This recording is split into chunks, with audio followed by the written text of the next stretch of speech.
Welcome to the Playful Life podcast. I'm your host, Crystal. Growing up, I struggled with my weight, self-confidence, and body image, and like many in my teens, I developed an eating disorder. I battled codependent behavior, and it all affected my mental health. As the years went by, I learned and grew in healing, and I found serenity, really in empowering others to let go of their pasts and to embrace their own leadership in their health and well-being. Now it is my mission as a coach, author, speaker, and podcast host to inspire and empower you to live your best, most playful life. On this podcast, you will hear from our guests about their personal struggles and breakthroughs in their health, careers, and relationships. You'll also receive tips, knowledge, and inspiration to tackle your own health goals and start living the dreams on your heart. Ready? Let's play.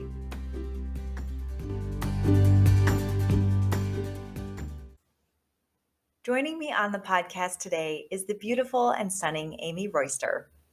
And Amy shared such a wonderful personal and vulnerable story about growing up with a parent incarcerated and what that was like for her as a child growing up as she pursued her higher education and how she walks through life now with her head held high and bringing inspiration and empowering others to do the same.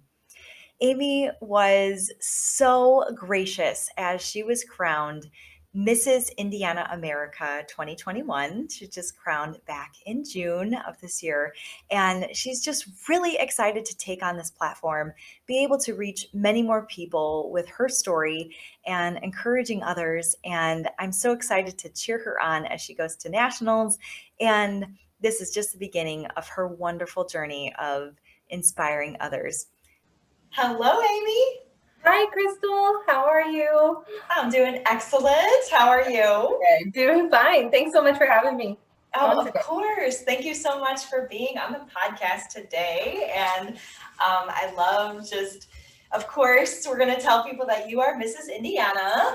Yes. And that's so exciting. So congratulations. So hence, folks, why she is wearing a crown and a sash. Now, there it is. Oh, there it is. If people are listening to the podcast, they won't see that. But I encourage you to go to YouTube and watch this because Amy is just stunningly beautiful. So you are missing out if you are not seeing you. And so I love your backdrop. I think that's just so real. Oh, isn't that funny? Yeah, I'm in the laundry room for sure. And actually, I'll be honest, this is my mother's laundry room. My laundry room has way more clothes in it because we're a family of 8. And so there's never not laundry.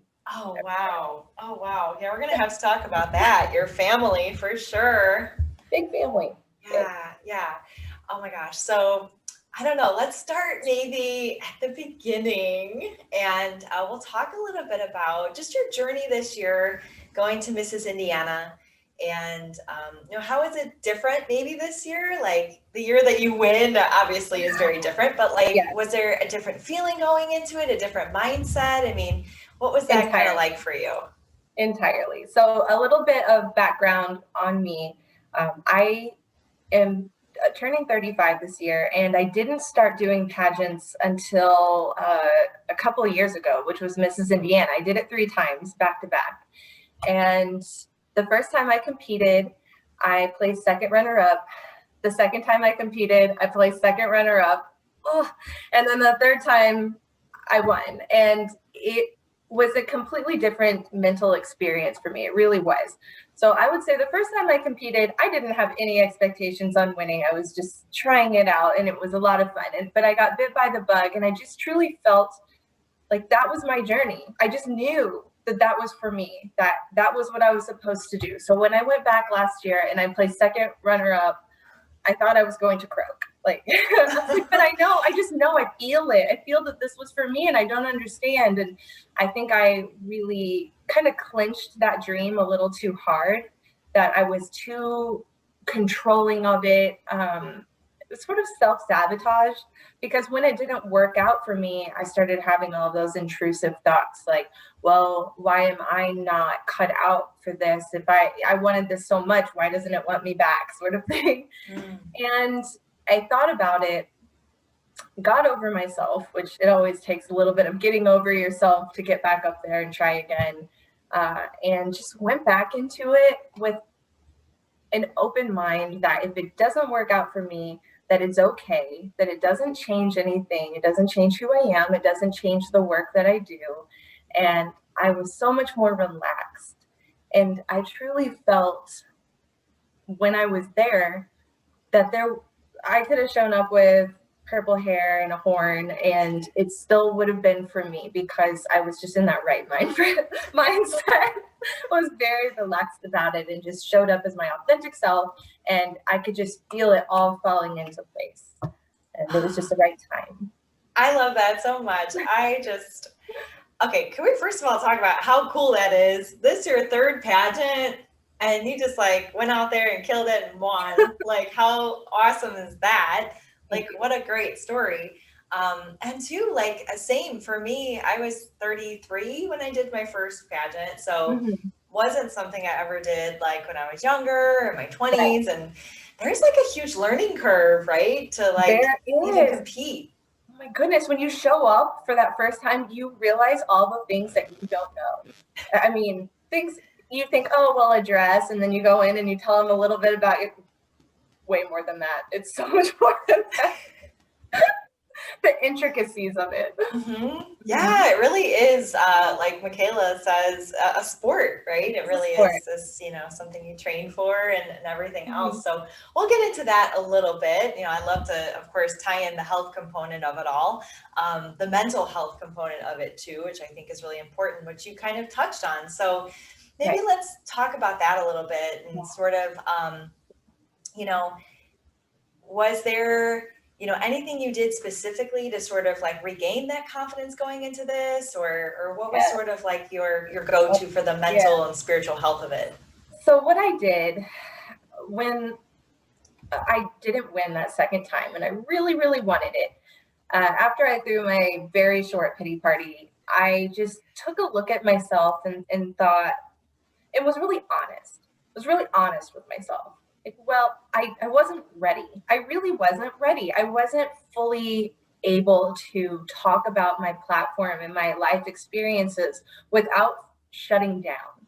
And that's what told me you weren't ready, because I would take the 5 to 10 mile lap around my story in an interview room. So they would say, tell us about your platform. And instead of being able to say, my dad went to prison when I was 6 years old, and that was really hard for me, and this is what happened, I would pretty much do whatever I could to not say that.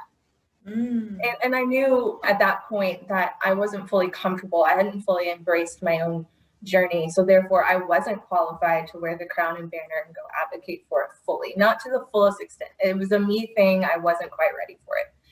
And I recognized that. So what I did was I bought my way into a national pageant. I bought my way into the United States system under the title of Mrs. Illinois. And I went and I just left it all out there. I went out there just unashamedly and said my truth. And I had no expectations because I bought my way into it, just kind of a walk on.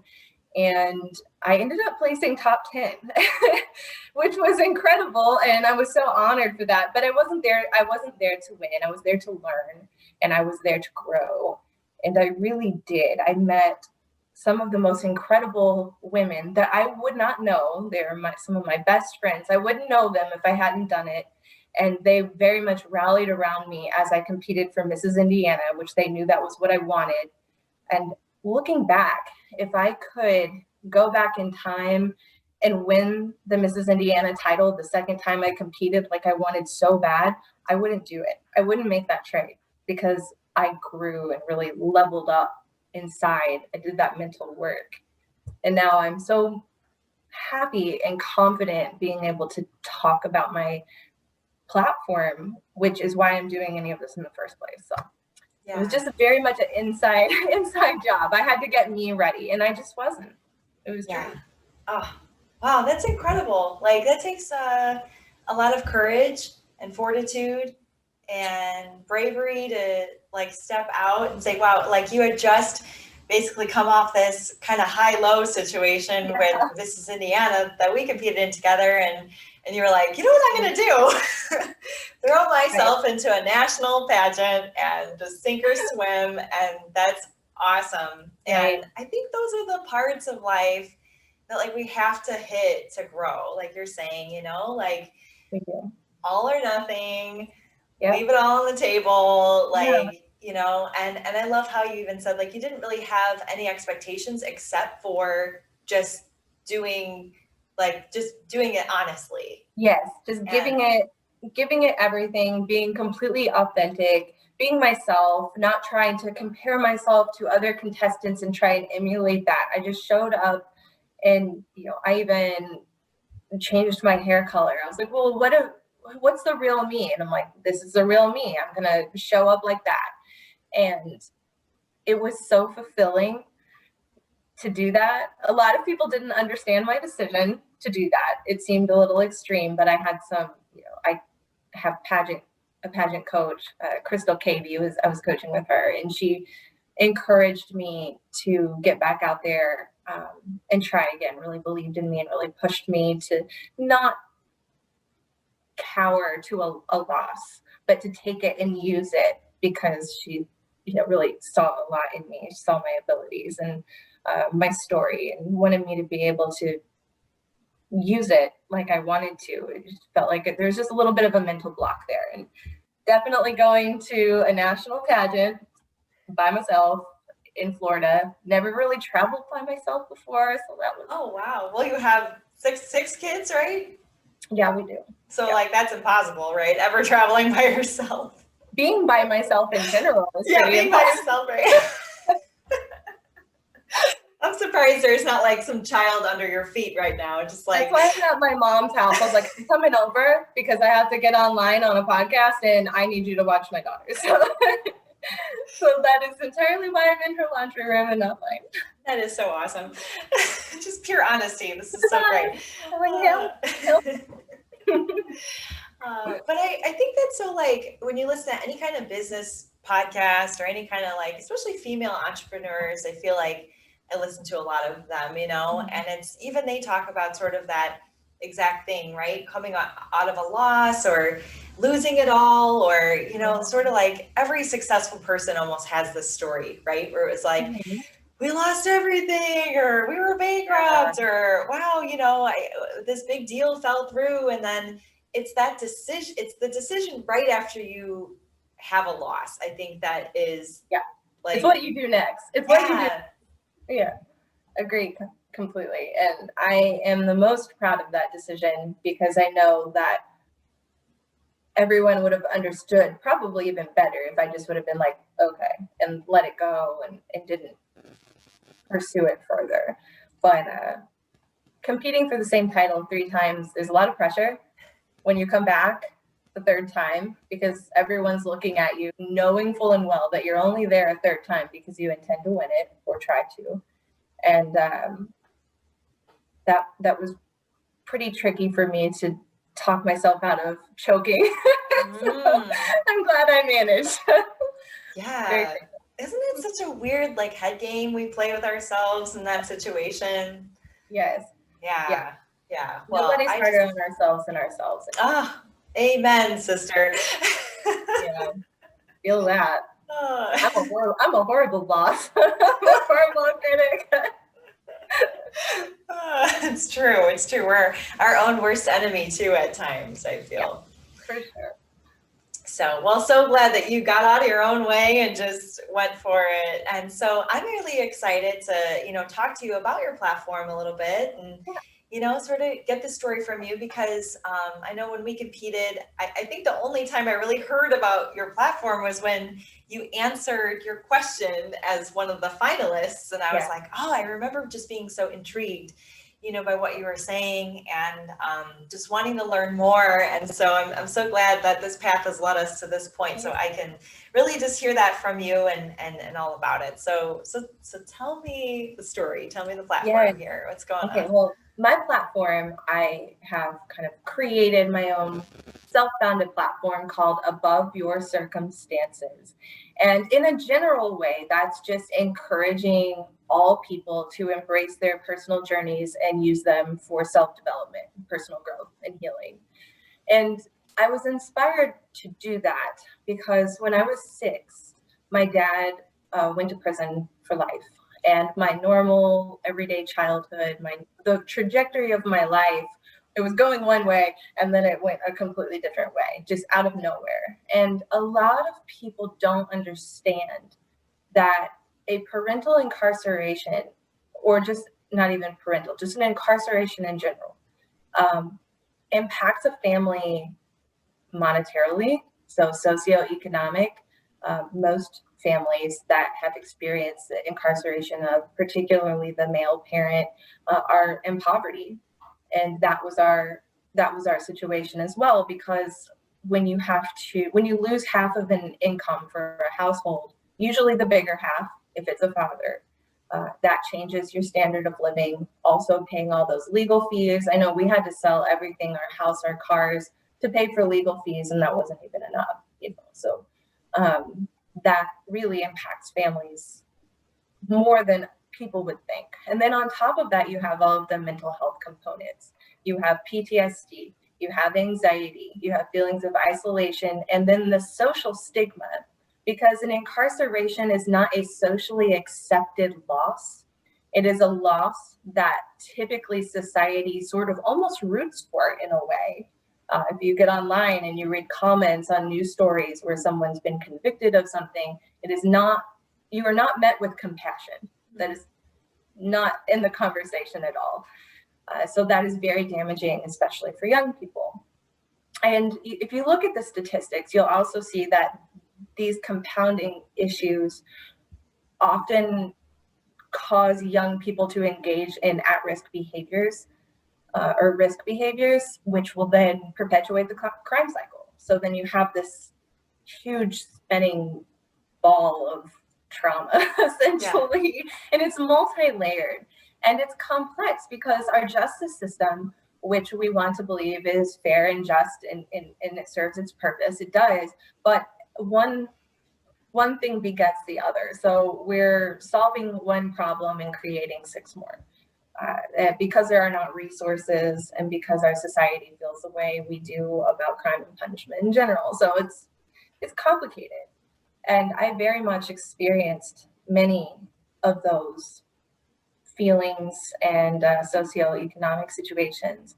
And for me, I still had a mother who was very strong, a working mother who worked as a nurse to provide and do the best she could. And she was very emotionally there for me and had my best interests at heart.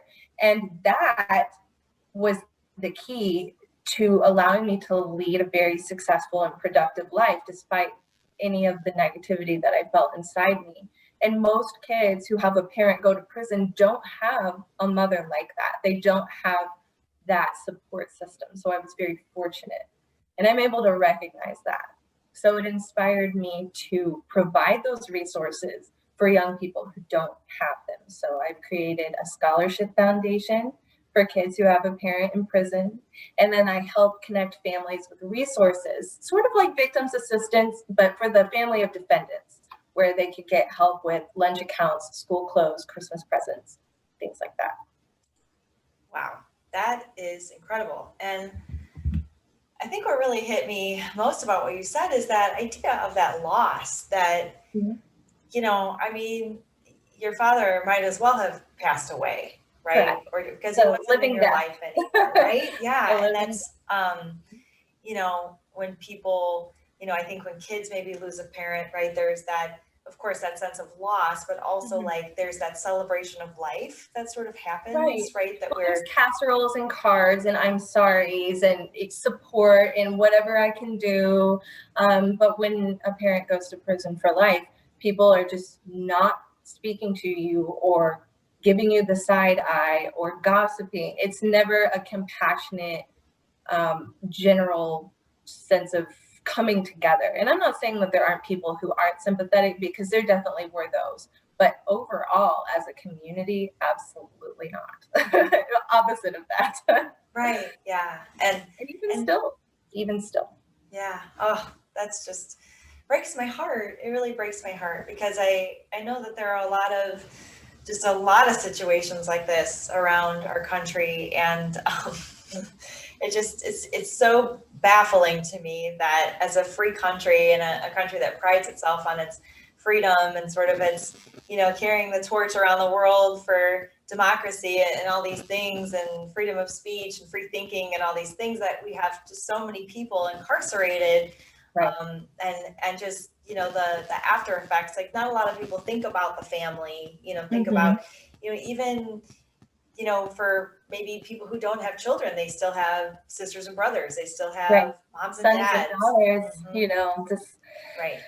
yeah, Indiana is actually, I think, the second highest percentage of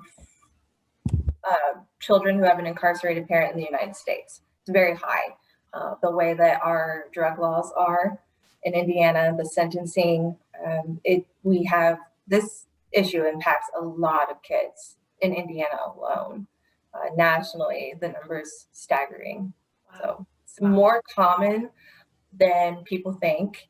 But I know I've found that when I've spoken on this publicly, I always have someone come up to me privately afterwards and say, "Thank you so much for saying this, because that happened to me too," or "that happened. My niece is, my brother is in prison, and I'm taking care of my nieces." And it's nice to know we're not alone. It's nice to hear it discussed with out from underneath that stigma. That stigma is really damaging, aside from all of these other parts like the poverty or the just financial issues or any of the moving pieces. The stigma just is the salt in the wound. So. Yeah. Yeah, absolutely. And I feel like you're such an inspiration in this community because of all the things that you've achieved. You're obviously an awesome mom. You're like an amazing woman all around, right? I mean, you're taking care of your health, and I know that you're career driven and all these things. So um, I think it's really amazing that God has given you all these blessings, and that you took him and were grateful, it seems, with them, and said, well, how could I turn around and help someone else, instead of, Right. so like you were saying, sort of like perpetuating that victim Mm-hmm. cycle and the victim Exactly. mentality. Yeah. I read, I saw it somewhere. I didn't come up with it, but that the final stage of healing is being able to use it to help other people. So I've lived this as a journey. I didn't just come out of it this way. There were ups and downs. I was angry. I was bitter. I was traumatized. I was, you know, hateful. I lived it as a total roller coaster. And I'm so grateful. I am so grateful that God has given me the ability to see it for what it is and understand that I can make beauty of ashes by taking this terrible situation and just loving people through theirs. Truly. That's at the end of the day, that's what I want out of it. It's all I Yeah. want. Yeah.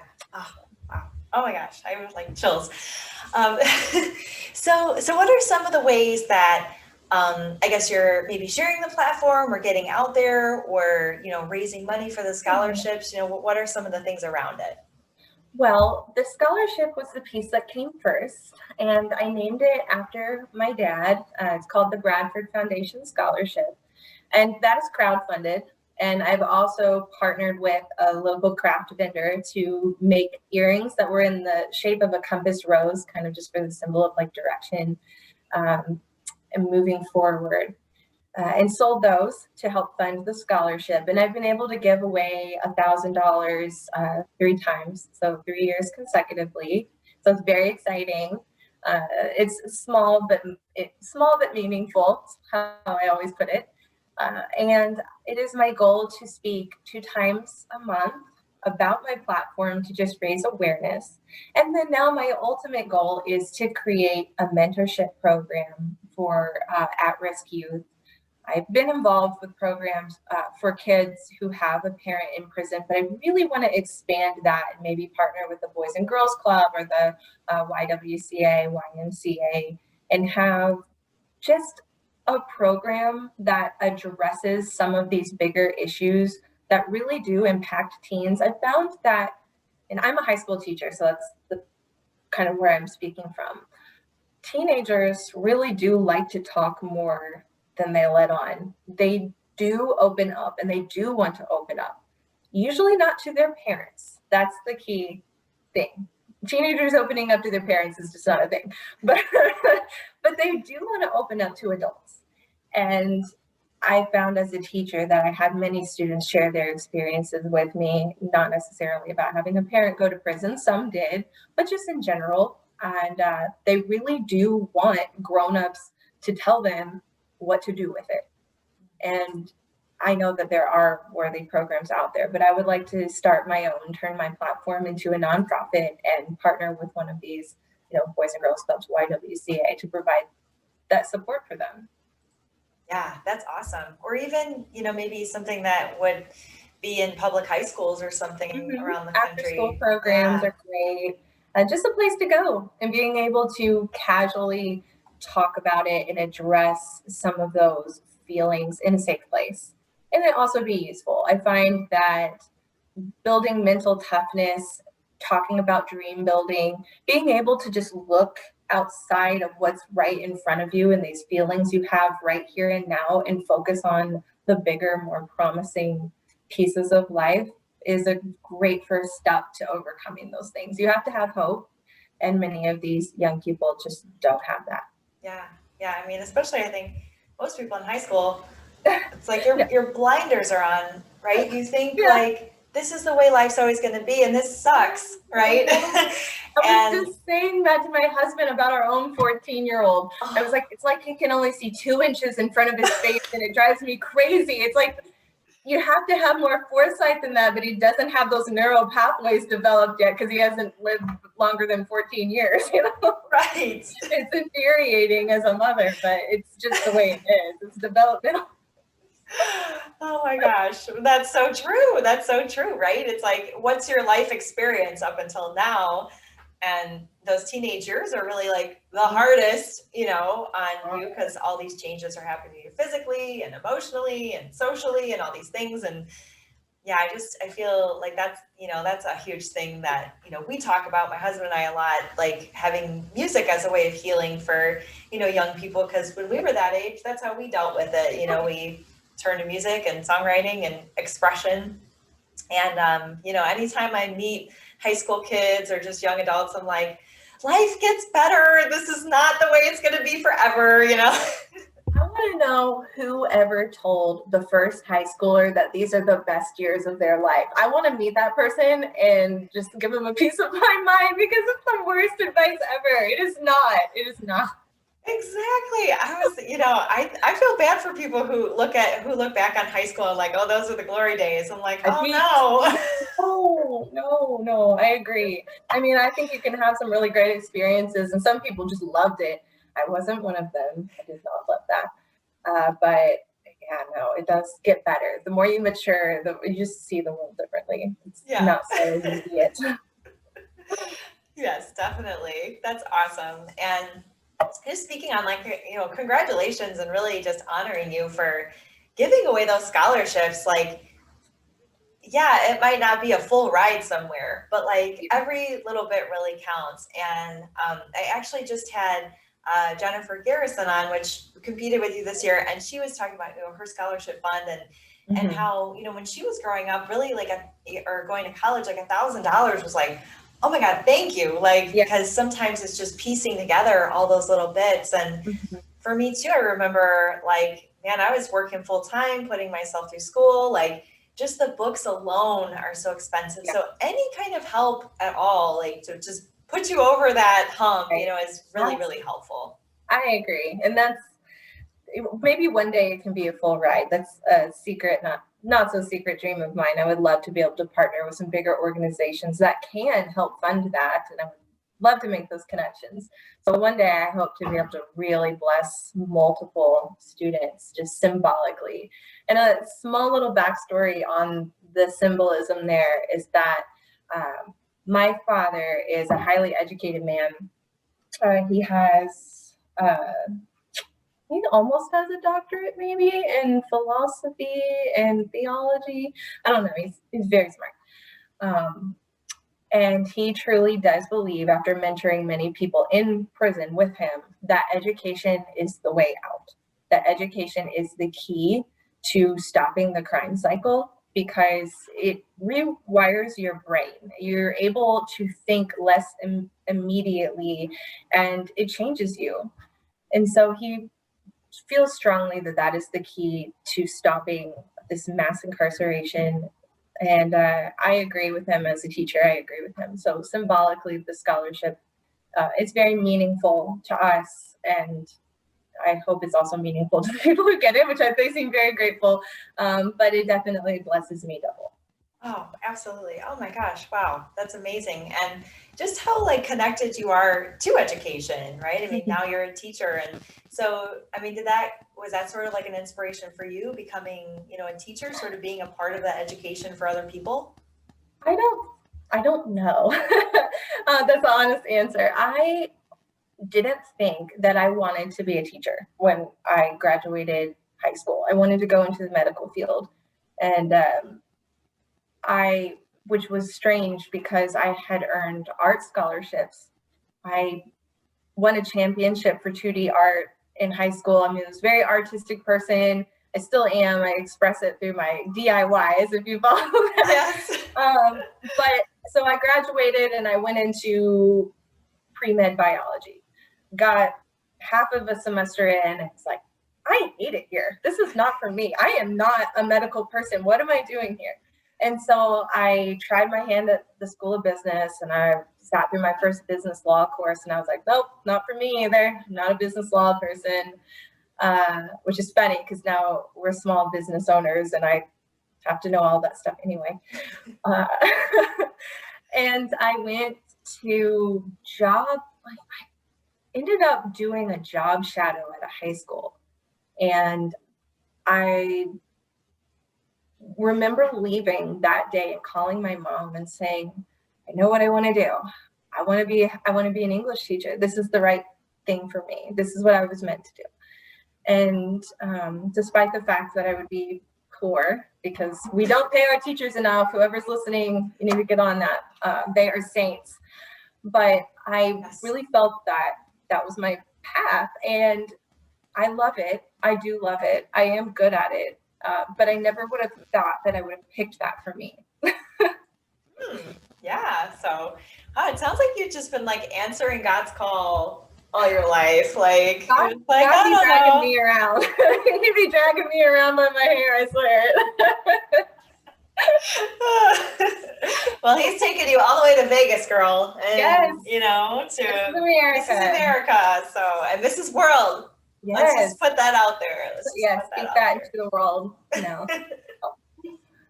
You are ready. You are ready for that. So ready. I'm ready now if I'm ever going to be. So that's right. Oh my gosh, so amazing. I feel so blessed by this conversation. I always tell people, like, I feel like this podcast is like sort of a selfish thing for me because I get to talk to just amazing people and have these conversations. And it's hard when people are busy and have crazy schedules and stuff to like actually sit down and like have a conversation with people. And I feel like this really just allows me to enrich my life. And so I hope that, I'm enriching other people by, giving them a platform to speak and hopefully just bringing this message to others that, hopefully people go like, oh, I never thought of that way, or wow, that's a really interesting perspective on something. So, So I just thank you for blessing us with that today. And I feel blessed to be here. I love that you do this, and I always watch them, and there's just so much gold that comes out of them. I'm blessed that I get to be a part of that gold today. Hopefully someone takes something away from it, even if it's just, we all go through things, and the defining moment is what we do with them, what we do with it. It's right. It doesn't have to be the end. It doesn't have to destroy you if you choose otherwise. You can rebuild. You can turn something really ugly into something beautiful if you choose to. It all starts here. Yeah. Oh, like you said, beauty from ashes, right? Yeah, absolutely. Yeah. Easier said than done, I will say. Right? I mean, it's work, but you can do it. And there are so many people out there who will hold your hand while you do that. We've all been through things, and I feel like this is a shared human experience, just adversity, and we all live our life, and things happen, and we overcome them, and we get stronger, and we go out into the world, and we bless others with our knowledge and our experiences. Yeah. Well, not everybody does that, so know that I'm manifesting that we all do that. We're all gonna go out. Oh, right? The world would be so much different. We're not going to spill our trauma on each other for the sake of that. We're not going to do that. Right. Oh, exactly. Oh, goodness. So kind of in that light, right? How are you, I guess, mentally and, a little bit physically preparing yourself for the next step here at Mrs. America? Well, I took the rest of June off. I worked out so hard for 2 years in a row. I didn't really take a break. And so the pageant was June 5th, and I told myself I would give myself to July 1 to just sort of mellow out. And I've been doing that, and it's been a great time. Lots of Chinese food, lots of pizza. But going forward physically, I love to exercise. I say that I wanted a break, but I love to work out. I do bar fitness, which those of you who aren't familiar, it's a mix of ballet and Pilates style workout. It's really good for balance, really works your core and your glutes, and it's sort of graceful. I really enjoy that part, feeling very connected and rooted, and a lot of it's mental. So usually set an intention for yourself before you exercise and think about that intention while you're doing the workouts. And it's just pleasant. And then also lifting weights and doing cardio the closer we get to Mrs. America. So I just want to feel very strong in my body, very comfortable in my skin. And then mentally, I'm just going to go in with the same mindset that I did when I bought my way into that national pageant. I am happy to be there. I'm so honored to represent Indiana. The fact that I get to do that is once in a lifetime opportunity, and I have no expectations. I'm going to show up as myself, the best version of myself, and just be entirely grateful to be there. And that is, I feel so much less stressed about going to Vegas for nationals than I did about competing for Mrs. Indiana. This time, so much more laid back because I'm already going. I'm already going. Right.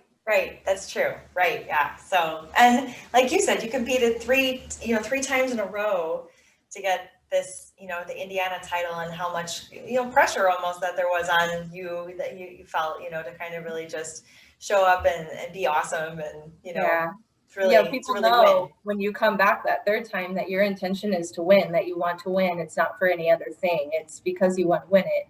And coming in the third time, it's a head game with yourself, really, just staying out of your head and staying confident and true to yourself, and knowing what will be, and being okay with the outcome.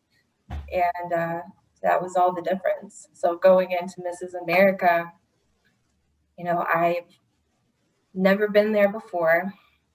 Nobody is expecting anything out of me necessarily, other than to show up and just give it my very best, which I will do. Yeah. And I'm going to enjoy the ride, because I'll never get it back. I'm just going to have a great time. No, you're so right. Have fun, right? I will. Yeah, I want to have fun, meet some people, look great in some dresses. Yeah.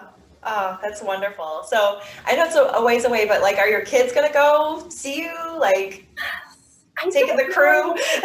Yeah, I know my parents are coming. My husband is going to come out there. I'm not sure. My kids are so funny about it. They are so amused with this. They're like, so what do you do? And what's the crown for? Because our oldest 5 are boys. So we have our 4-year-old daughter, a 7-year-old son, 10-year-old, 11-year-old, 13 and 14. Those are boys. And so they're just kind of watching me do what I do. And they're like, what do you do? Oh my gosh. How do you manage that life? That is so crazy. That's so crazy. I didn't know that. And lots of Febreze. That's the only way. You just have to laugh at all of it and just hose them down. That's like Also, how did that many children come out of you? Because you were like, they did not. No. oh, okay. We're a blended family, kind of Brady Bunch style. So 3 of them I am responsible for genetically, the youngest 3. But my husband had 3 handsome bonus babies for me to love when we got married. So that's awesome. So I get to do the stepmom thing, and that's its whole different. Stepmoms out there know, step parents, that's a whole different ride, and it's very rewarding in its own special way. So I'm blessed across the board with a big family. My kids are so funny, and the older they get, the more fun it really has been for us because they're all so different. Yeah, they're all very different. Well, I'll say your oldest, they hit the jackpot with getting you as their stepmom because you're just so awesome. Like, look at you, right? See, I'm kind of strictish at home. I'm funny, but I'm strict. So I think sometimes they get a little annoyed with my expectations. But my parents were what I would call strict. And I know that's how I love. I know what they should, in my opinion, what they should do to have a happy life. And sometimes they don't agree with it as teenage boys, but they know I love them. They'll appreciate it when they're like 30. Yeah, they will. They know I love them. So. Yeah. Well, this has been so amazing. So before we go, I want to honor your time here. Tell us, where can people find you?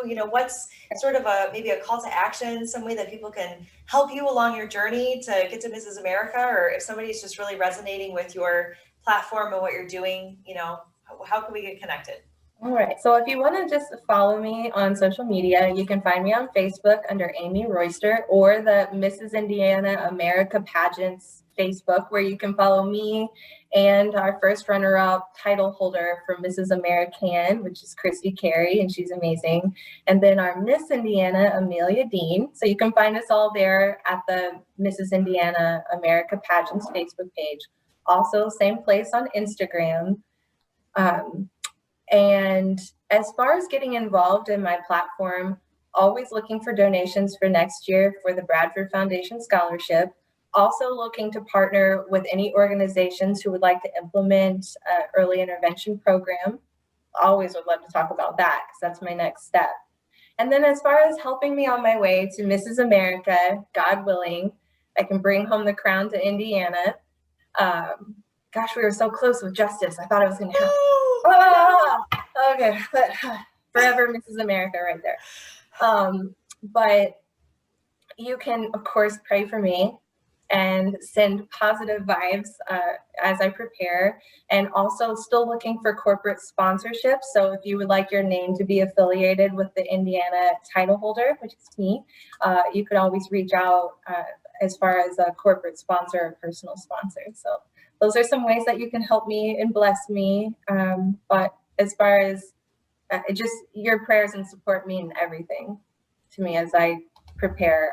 Nationals are in November, the week before Thanksgiving. So. Oh, okay. Wow. All right. Okay. Well, yeah, stay tuned, guys, because this is going to be a fun ride. And yes, I will be sending lots and lots of prayers your way. And of course, just good vibes, good energy. And I feel like you attract that as well, because that's what you're putting out in the world. And so it's going to come back to you. And whatever God has planned for you, it's going to be amazing. I'm here for it, whatever it is. Yeah. I'm here for it. So. Yeah.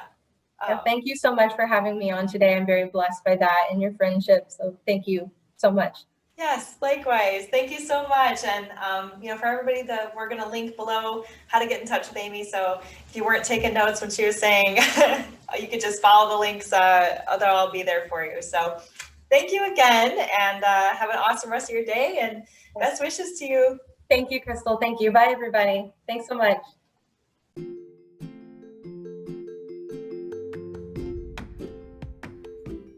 Thank you so much for joining me on the podcast today.